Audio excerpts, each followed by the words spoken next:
आज की कक्षा में हम त्रिकोणमितीय अनुपात और उनके बीच संबंध को समझेंगे।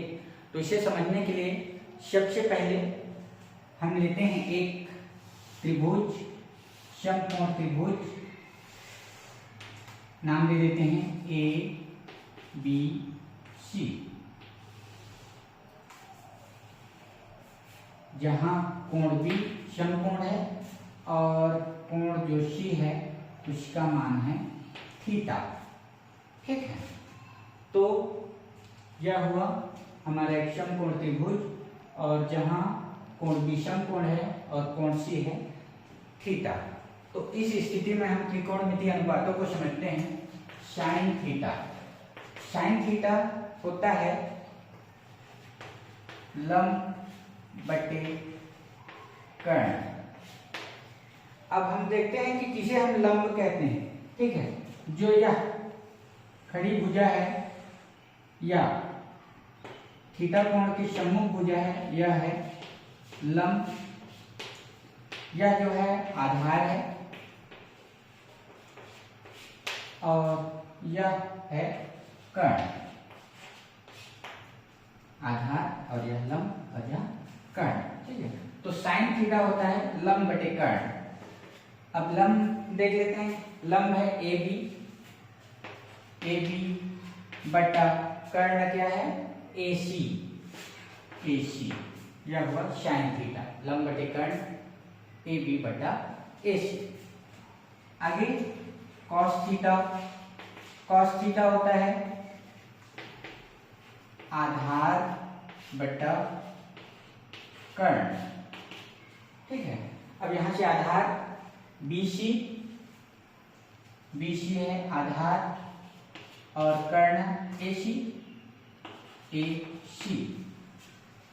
और आगे बढ़ते हैं cos थीटा के बाद tan थीटा।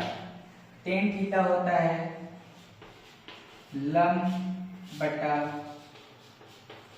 आधार।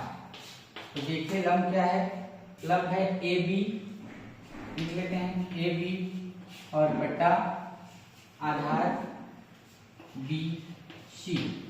तो यह हो गया tan थीटा। ये तीन हमने अनुपात मालूम कर लिए। आगे चलते हैं। अब जो हमें आगे तीन और मालूम करने हैं वह इनके बिल्कुल अपोजिट हैं। जैसे tan थीटा हमने क्या निकाला, लंब बटे आधार। tan थीटा के अपोजिट क्या है देखते हैं। tan का अपोजिट होता है cot थीटा। cot थीटा को हम कह सकते हैं 1/tan थीटा, या इसका अपोजिट आधार बटे लंब। आधार बटा लंब। ठीक है, और इसको अपोजिट कर लीजिए। आधार है BC बटा लंब AB। यह हो गया cot थीटा। cot के बाद sec theta, SEC sec theta. sec theta होता है cos थीटा का अपोजिट। किसका अपोजिट, 1/cos थीटा होगा। ठीक है, यह होता है 1/tan थीटा। अब sec थीटा तो cos का अपोजिट, तो कर्ण बटे आधार। कर्ण बटे आधार, और देखिए कर्ण है AC बटा आधार है BC। ठीक है, आगे है cosec theta. cosec theta, cosec theta होता है sin थीटा का अपोजिट, तो 1/sin थीटा। और sin थीटा क्या है, कर्ण, लंब बटे कर्ण है, तो यह हो जाएगा कर्ण बटा लंब।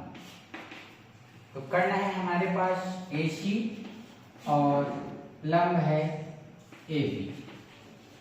तो इस तरह से तो हमें इन तीनों को याद रखना है, sine theta, cos theta, tan theta, और इनके ही अपोजिट होते हैं कॉट थीटा।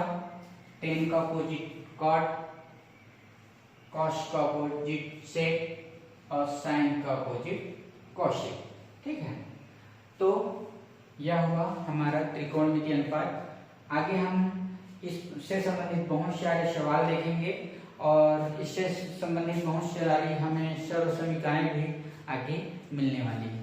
तो यह हमारी शुरुआत है और इसे याद रखना बहुत जरूरी है।